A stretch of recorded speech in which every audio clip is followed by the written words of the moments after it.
Voltamos a falar do conflito entre Israel e Hamas. Na entrevista deste sábado, o professor de Relações Internacionais da Universidade Federal do Rio de Janeiro, Fernando Brancoli, não vê possibilidade de um cessar-fogo a curto prazo.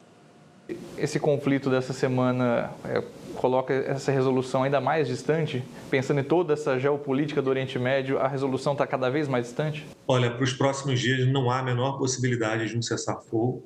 A gente teve encontros de alto nível na União Europeia e também no Conselho de Segurança da ONU, numa tentativa de encontrar uma saída, mas os indícios, pelo menos nesse imediato, são os piores possíveis. Não há a menor chance de Israel reduzir os ataques. A gente está falando já de incursões terrestres, ainda em escalas muito diferentes em Gaza, por parte de soldados israelenses, e as chances maiores são, obviamente, de escalonamento. Há uma complicação maior, Sérgio, que não há, nesse momento, nenhum ator internacional com a capacidade de mediação.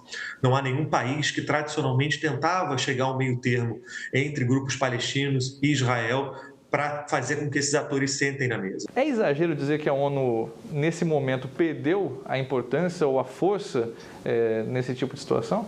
Olha, o papel da ONU, nesse momento de crise, é duplo. Por um lado, tem os acordos de alto nível que estão sendo feitos lá no Conselho de Segurança, né, que envolvem os estados e tentam lidar com a alta política, por assim dizer, né, com presidentes, primeiros-ministros, generais e coisas parecidas. E aí, o último objetivo dessa primeira grande discussão é um cessar-fogo, uma tentativa de mediação desse tipo de ação.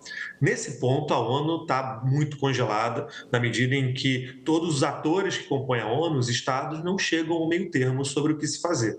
Por outro lado, a ONU continua com ajuda humanitária abaixo das decisões políticas. Parte importante da alimentação em Gaza, dos medicamentos que se dá em solo, que são muito importantes. Quem faz são ONGs, né, de modo geral, mas também agências de ajuda humanitária ligadas à ONU.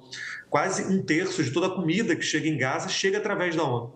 Então, apesar da incapacidade da ONU de mediar, de certa forma, um cessar-fogo, de tentar fazer com que as frentes cheguem a um grau mínimo de concordância, ela continua um ator bastante relevante para manter as pessoas vivas.